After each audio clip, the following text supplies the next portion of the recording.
क्या मानसून सत्र में लागू हो जाएगा uniform civil code? Uniform civil code को लेकर के देश भर में कवायदें तेज।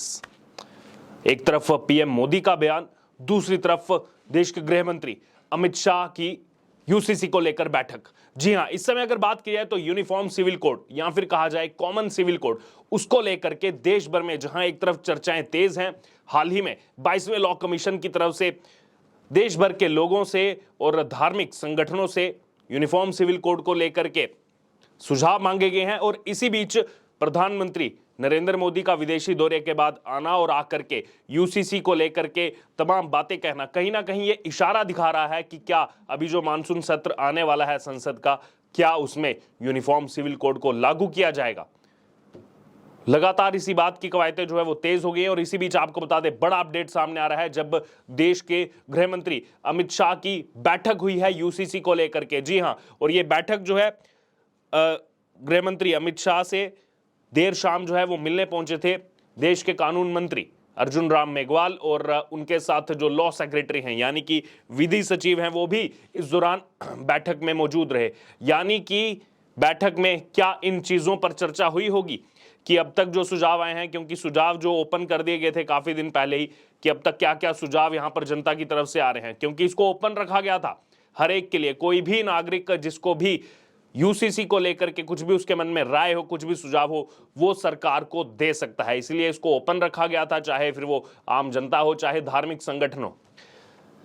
कल पूरा दिन अगर बात की जाए तो यूनिफॉर्म सिविल कोड यही ट्रेंड करता रहा, और साथ ही साथ पीएम मोदी ने जो यूसीसी को लेकर के बयान दिए वो पूरे दिन जो है वो सोशल मीडिया पर ट्रेंड करते रहे।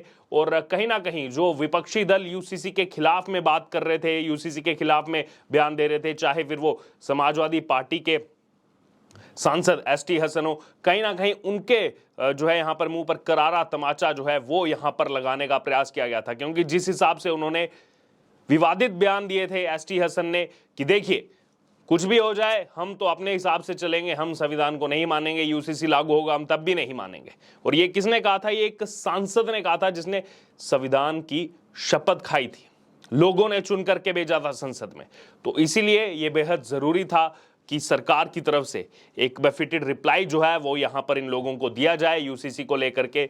और अब जो है सीधे तौर पर यह देखा जा रहा है कि सरकार पूरा मूड बना चुकी है, और लग ऐसा ही रहा है, प्रतीत यही हो रहा है कि इस मानसून सत्र में, जिसको लेकर के ये भी खबरें आ रही हैं सूत्रों के मुताबिक कि 17 जुलाई से इस बार जो है मानसून सत्र शुरू हो सकता है। और इसी में क्या यूनिफॉर्म सिविल कोड का जो बिल है, जो ड्राफ्ट है, क्या वो यहां पर देखने को मिलेगा? बड़ा सवाल इस समय यही खड़ा हो रहा है। आप लोगों को क्या लग रहा है इसको लेकर के? जिस हिसाब से एकदम से चर्चा तेज हो गई है, लोगों के बीच में इस चर्चा को ले जाया गया है सरकार की तरफ से। इसी बीच आपको बता दें, जहां पर ये जो सुगबुगाहट चल रही है, जैसा मैंने आपको बताया कि देश के गृह मंत्री अमित शाह से देर शाम अर्जुन राम मेघवाल मिलने पहुंचे थे, उनके साथ विधि सचिव भी मीटिंग में मौजूद थे। और यूसीसी के लिए ही जो है ये मीटिंग थी, उसको लेकर के काफ़ी अहम चर्चा हुई है। और ये उस समय हुआ है जब मध्य प्रदेश की राजधानी भोपाल से प्रधानमंत्री नरेंद्र मोदी ने यूसीसी को लेकर के साफ संदेश दिया है, और इसकी जो है पुरजोर वकालत भी की थी। इस दौरान उन्होंने सवाल किया था कि क्या दोहरी व्यवस्था से देश कैसे चलेगा। उन्होंने कहा था कि संवेदनशील मुद्दे पर जो है मुसलमानों को उकसाया जा रहा है, और ये भी एग्जाम्पल दी थी कि क्या एक परिवार में दो अलग भाइयों के लिए अलग अलग कानून हो सकता है क्या? जब वहां नहीं हो सकता तो देश में अलग अलग कानून कैसे हो सकता है? उसके अलावा अगर बात की जाए तो प्रधानमंत्री ने वहां पर कहा था कि हम देख रहे हैं कि समान नागरिक संहिता के नाम पर लोगों को भड़काने का काम हो रहा है।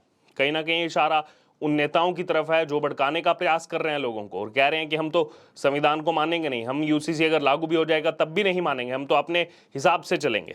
फिर आगे पीएम मोदी ने यही कहा था कि एक घर में परिवार के एक सदस्य के लिए एक कानून हो, दूसरे के लिए दूसरा हो, तो क्या वो परिवार चल पाएगा? फिर ऐसी दोहरी व्यवस्था से देश कैसे चल पाएगा? ये सवाल पीएम मोदी की तरफ से उठाया गया था, और कहीं ना कहीं लोगों के बीच में इस सवाल को छोड़ा गया था। फिर आगे उन्होंने कहा कि हमें याद रखना है कि भारत के संविधान में भी नागरिकों के समान अधिकार की बात कही गई है, सबको इक्वल राइट्स की बात कही गई है। फिर आगे उन्होंने कहा कि ये लोग यानी कि विपक्ष जो हम पर आरोप लगाते हैं, लेकिन हकीकत ये है कि वह मुसलमान करते हैं, अगर वह वास्तव में मुसलमानों के हित में काम कर रहे होते तो मुस्लिम परिवार शिक्षा और नौकरियों में पीछे नहीं होते। तो कहीं ना कहीं ये ऐसे संगठनों पर भी इनडायरेक्टली वे से प्रहार किया जो कहीं ना कहीं अपने आप को हितैषी बताते रहे हैं एक खास समुदाय के। और वही पीएम मोदी ने कहा कि सिर्फ उनकी बात करते हैं, लेकिन उनके अच्छे के लिए इन्होंने क्या काम किया, अगर कुछ काम किए होते तो कहीं ना कहीं आज ये शिक्षा हो या फिर बाकी चीज़ें हैं उसमें आगे होते। बहरहाल आपको बता दें कि समान नागरिकता संहिता को लेकर ये बयान इसलिए भी इस समय अहम है क्योंकि विधि आयोग ने इसी महीने के मध्य में जो है समान नागरिकता संहिता को लेकर आम लोगों से, मान्यता प्राप्त धार्मिक संगठनों सहित जो है अलग अलग हितधारकों के विचार जो है आमंत्रित किए हैं। विधि आयोग ने 14 जून को जारी एक सार्वजनिक नोटिस में 1 महीने के भीतर यानी कि 30 दिन के भीतर जो है सबसे राय मांगी है। अब वो ईमेल हो या फिर लिंक के जरिए अपनी राय दे सकते हैं, जैसा हमने आपको पहले भी बताया कि ओपन रखा गया है इसको। वहीं विधि आयोग का जो ये नोटिस है इसलिए अहम माना जा रहा है क्योंकि सूत्रों का कहना है कि ये जो कॉमन सिविल कोड है 2024 के लोकसभा चुनावों से पहले बीजेपी का एक बड़ा मास्टर स्ट्रोक साबित हो सकता है।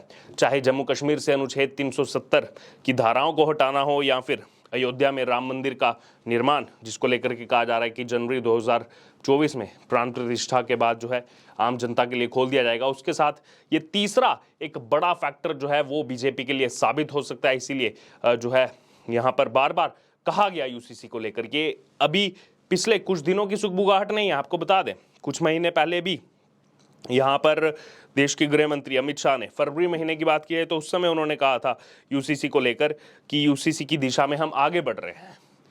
तो वहां पर ही उन्होंने कहीं ना कहीं ये इशारा कर दिया था। और ना ही केवल अभी फरवरी में, उससे पहले भी अगर बात की जाए तो नवंबर महीने में भी देश के गृह मंत्री अमित शाह ने कहा था कि यूसीसी जो है वो हमारा प्रॉमिस है, यूसीसी जो है उसको हमने मैनिफेस्टो में डाला था। तो हम जो है जब भी सही समय आएगा, सही समय आने पर यूसीसी को लागू करेंगे। तो बार बार जो है वो सरकार की तरफ से, यहाँ पर केंद्रीय नेतृत्व की तरफ से इस ओर इशारा किया गया है कि सही समय आने पर जो है यूसीसी को लागू किया जाएगा। आपको बता दें कि जो समान नागरिकता संहिता यानी कि यूनिफॉर्म सिविल कोड है, इसमें विवाह, तलाक, गोद लेने, उत्तराधिकार जैसे लोगों के निजी मामलों के लिए एक समान कानून को संदर्भित किया जाता है। और वर्तमान में अगर बात किया तो अलग अलग धर्मों के, अलग अलग पंथों के जो है अनुयायियों के लिए इन मामलों में जो है अलग तरह के कानून लागू हैं।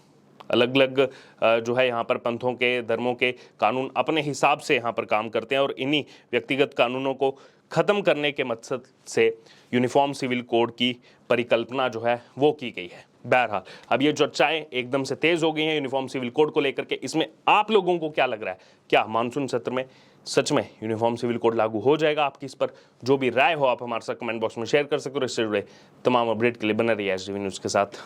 धन्यवाद।